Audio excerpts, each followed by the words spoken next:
आज हम बात करने वाले हैं लॉजिकल असाइनमेंट ऑपरेटर के बारे में। देखते हैं लॉजिकल असाइनमेंट ऑपरेटर होता क्या है।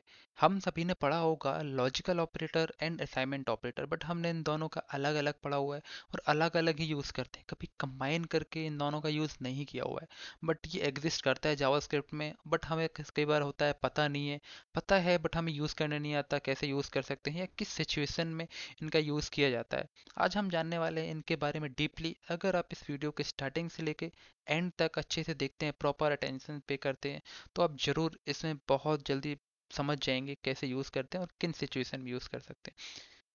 इनका बहुत ज़्यादा यूज़ रियल लाइफ एप्लीकेशन में अच्छे तरीके से यूज़ होता है। देखते हैं आज हम कुछ रियल लाइफ एग्जांपल ही लेने वाले हैं, किस सिचुएशन पे यूज़ कर सकते हैं। फर्स्ट ऑपरेटर है जो हमारा, वो है logical and assignment operator. Second है हमारा लॉजिकल और असाइनमेंट ऑपरेटर। थर्ड है हमारा logical nullish assignment operator. Start करते हैं फर्स्ट से, लॉजिकल एंड असाइनमेंट ऑपरेटर। करता क्या है ये? चेक करता है एंड चेक करेगा पहले लेफ्ट साइड में जो वैल्यू है वो ट्रू है या नहीं है। अगर ट्रू है तो वो राइट साइड में चेक करेगा, राइट, राइट साइड की वैल्यू को चेक करेगा। अगर वो ट्रू है तो उसमें वो राइट साइड वाली वैल्यू को असाइन करा देगा।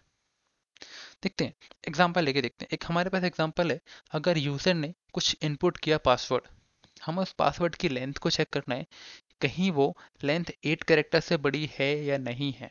अगर 8 कैरेक्टर से बड़ी है तो वो इनवैलिड पासवर्ड है। अगर 8 कैरेक्टर के बराबर है या उससे छोटी है तो वो करेक्ट पासवर्ड है। हम एक वेरिएबल डिक्लेयर करते हैं, यूजर ने इनपुट क्या किया, यूजर ने इनपुट किया 1 2 3 4।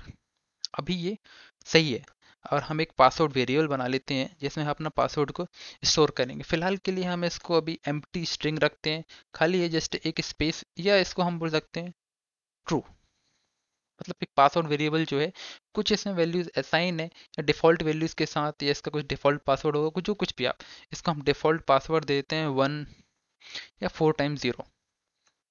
This our default password. But अगर हमें यूजर ने इनपुट दिया हुआ है उस पासवर्ड को और हमें इसको मॉडिफाई करना है, कैसे करेंगे? हम पहले चेक करेंगे if user input dot length greater than 8। अगर 8 से बड़ा है, 8 कैरेक्टर से बड़ा है, तो हम बोलेंगे invalid password, VALID, invalid password. Okay, but अगर 8 कैरेक्टर से छोटा है या उसके बराबर है तो हम उसको पासवर्ड में असाइन करा देंगे, right. Password equals to user input. इसका तो हम लॉक करा के देखते हैं कि हमारे पासवर्ड में स्टोर क्या हुआ है। इसको रन करके देखते हैं। फिलहाल के लिए तो अभी ये ट्रू होना चाहिए, तो हमारे जो पासवर्ड की वैल्यू है वो 0 0 से चेंज होकर 1 2 3 4 आ जाना चाहिए। देखते हैं, आप देख सकते हैं 1 2 3 4 बहुत ही अच्छे तरीके से आ गया है। सेम वे में अभी हम इसकी वैल्यू को इंक्रीज कर देते हैं 5 6 7 8 9, जो कि 8 करेक्टर से बड़ी है, तो अभी वो इनवैलिड पासवर्ड देगा, करेक्ट। बट अभी ये देखो, ये कोड बहुत ही मैसी टाइप लग रहा है, इजीली अंडरस्टेबल, समझ में आ रहा है और हम बहुत हैबिचुएटेड हो चुके हैं इस तरीके कोड करने का, राइट। बट आप देखोगे ना, टेक्नोलॉजी चेंज हो रही है, बहुत फास्ट चेंज हो रही है। हमें बहुत सारा कोड करना पड़ता है और बहुत छोटे छोटे से, क्योंकि line, number of lines of code भी डिफाइन करता है, राइट, डिपेंड करता है। जितना ज़्यादा बड़ा कोड उतना ज़्यादा बड़ा फाइल का साइज, बहुत सारी प्रॉब्लम्स होती हैं।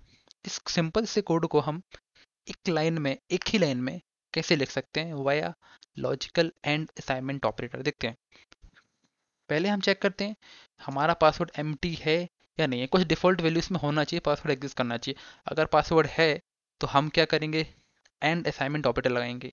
ठीक है, हमने पहले चेक कर लिया पासवर्ड ट्रू है, ट्रू है। हमें राइट साइड की वैल्यू को चेक कराना है, कहीं उसकी वैल्यू यूजर इनपुट जो है 8 कैरेक्टर से बड़ा है या नहीं है। तो हम चेक करते हैं user input dot length.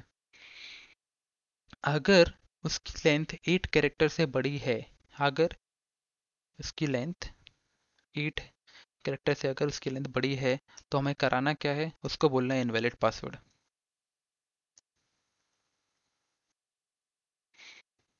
Correct, sorry, ternary operator use करेंगे हम।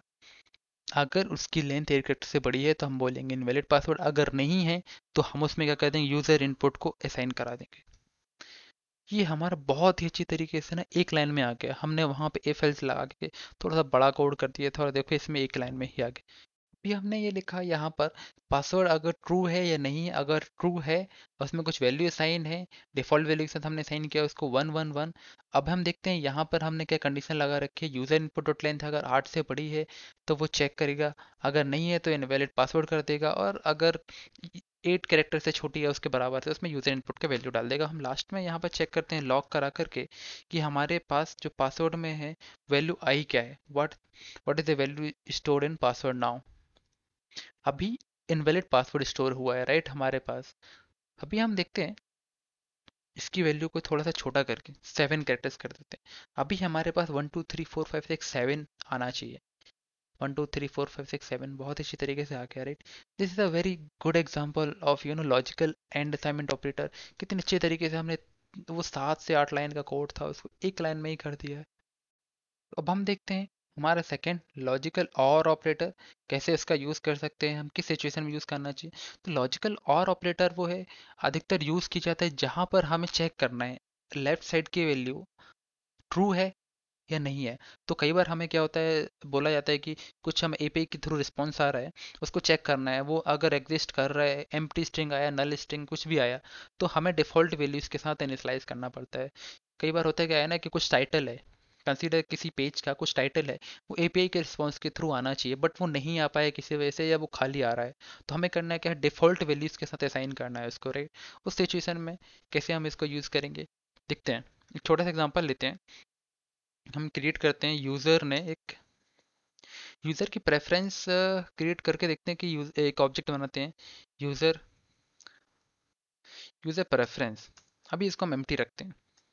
ठीक है, यूज़र की कुछ प्रेफरेंस आ रही है, यूज़र की प्रेफरेंस है कंसीडर कि उसका जो बैकग्राउंड कलर है उसको पसंद है वाइट, या वाइट या ब्लैक कोई भी कलर पसंद है। बट अगर यूज़र की प्रेफरेंस जो है वो हमारे एपीआई के थ्रू नहीं आ रही है, ठीक है, तो हम यहाँ पे एक कंडीशन लगाते हैं कि अगर यूज़र के प्रेफरेंस के अंदर बैकग्राउंड कलर नहीं डिफाइन है तो हमें करना है क्या है, डिफ़ॉल्ट वैल्यू वाइट इनिशियलाइज कर दो। ठीक है, तो अभी ये कंडीशन फॉल्स होने वाली है क्योंकि हमारे पास यूज़र प्रेफरेंस के अंदर कोई बैकग्राउंड कलर डिफाइन ही नहीं है। ठीक है, तो हम कैसे इसका यूज़ करेंगे देखते हैं। इफ एल्स लगाएंगे नॉर्मली हम right, user preference dot background colour, अगर बैकग्राउंड कलर है तो कोई दिक्कत नहीं है, बट अगर नहीं है तो हम क्या करेंगे, नॉट ऑपरेटर लगाएंगे। और यहाँ पे उसमें हम क्या लिखेंगे, यही सेम यूज़र प्रेफरेंस जो है उसमें हम क्या यूज़ करेंगे, white white colour default value हमें साइन करा देंगे। ठीक है, और अभी हम यहाँ पे लॉग करा के देखते हैं कि हमारे पास user preference dot background colour में स्टोर है क्या। इसको रन करा के देखते हैं, आउटपुट आया हमारा तो वाइट, क्योंकि बैकग्राउंड कलर डिफाइन नहीं था तो उसने हमें वाइट दे दिया राइट। बट अभी हमें क्या हुआ ना, यहाँ पे 3 लाइन ऑफ कोड लिखना पड़ा, इफ कंडीशन लगानी पड़ी राइट। हम समझते हैं इसको लॉजिकल और ऑपरेटर की मदद से कैसे कर सकते हैं, देखते हैं सेम चीज़ को। पहले हम चेक करेंगे user preference dot background colour है अगर है कि नहीं है। अगर नहीं है तो हम उसमें करने क्या वाले हैं, डिफ़ॉल्ट वैल्यू वाइट के साथ उसको इनिशियलाइज करा देंगे। सेम एक लाइन में कर दिया। अभी यहाँ पे हमें 3 लाइन लिखना पड़ा था और user preference dot background colour 2 बार लिखना पड़ा।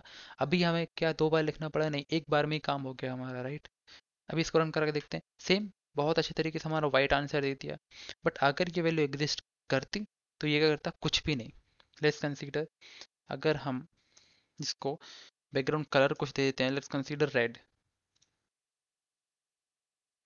अब अगर हम इसको रेड कलर दे देते हैं तो अभी इसको सेव कराते हैं और रन करा के देखते हैं, रेड, इसने वाइट नहीं लिया राइट, क्योंकि हमें एपीआई के थ्रू रिस्पॉन्स आ रहा था, हमें ऑब्जेक्ट में वो रिस्पॉन्स मिल गया, तो उसने इसकी वैल्यू चेंज नहीं की।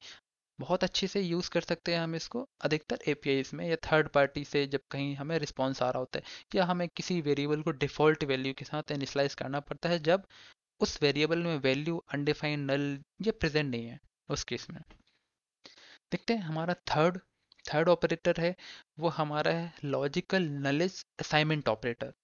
लॉजिकल नलिस असाइनमेंट ऑपरेटर तो ये करता क्या है, ये चेक करेगा लेफ्ट हैंड साइड की वैल्यू को, क्या वो नल और अनडिफाइंड है या नहीं है। बट अदर देन नल और अनडिफाइंड आई मीन जीरो या जीरो एन या N A N not a number, इन सारी वैल्यूज इग्नोर करेगा, सिर्फ वो चेक करेगा नल और अनडिफाइंड को। अगर वो है तो उसको आगे इटरेट करेगा, रीड करेगा, अगर नहीं है तो उसको एम्प्टी लेके आगे बढ़ जाएगा। देखते हैं, एक सिंपल सा एग्जांपल लेते हैं जहाँ पे हमें यूज़र की डिटेल डिफाइन है, यूज़र की आईडी है 123, उसका नेम है जॉन, उसकी एज हमारे पास डिफाइन नहीं है जिसको हमने नल रखा है, राइट। उसकी एज क्या है, अभी डिफाइन नहीं है, नल है। तो अब हमें करना क्या है, डिफ़ॉल्ट एज है, लेट्स कंसीडर यूज़र की जो डिफ़ॉल्ट एज के साथ हमें इनिशियलाइज़ करना है, अभी तो नल है।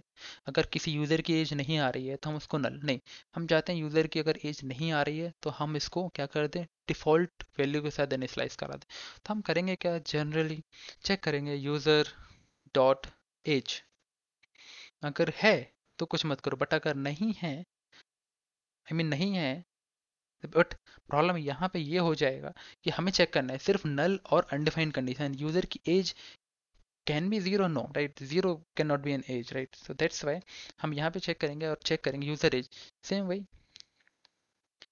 यूजर की जो एज है हम उसको कॉपी करेंगे यहाँ पर और उसमें वैल्यू असाइन करा देंगे 25, लाइक दिस, राइट।